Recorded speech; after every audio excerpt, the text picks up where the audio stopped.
পশ্চিম আসনে স্বচ্ছ ভোট হয়নি। প্রচুর পরিমাণে বিভিন্ন বুথের মধ্যে হয়েছে রিগিং। অনেক ছাপ্পা ভোট পড়েছে।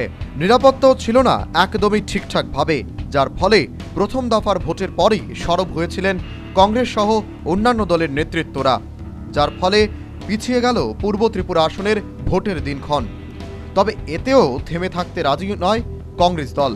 এখন তাদের আরও বেশ কয়েকটি দাবি উঠল। বৃহস্পতিবার কংগ্রেস ভবনে এক সাংবাদিক বৈঠক করে এই দাবিগুলি তুলেন কংগ্রেসের নেতৃত্বরা।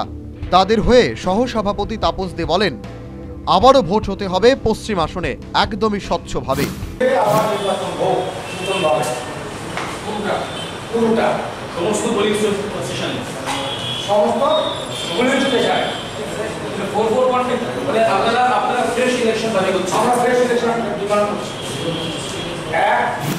পাশাপাশি তিনি আরও বলেন, নির্বাচনকে সুষ্ঠু ও অবাধ করতে বর্তমানে সিইও আরও সহ আইজি পুনিত রস্তোগিকেও সরাতে হবে তাদের দায়িত্ব থেকে।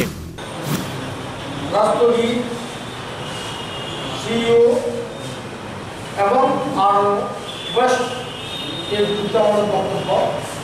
এদেরকে রেখে কোনো অবস্থাতে ইলেকশন হবে না, ইলেকশন হতে পারে না, হবে না।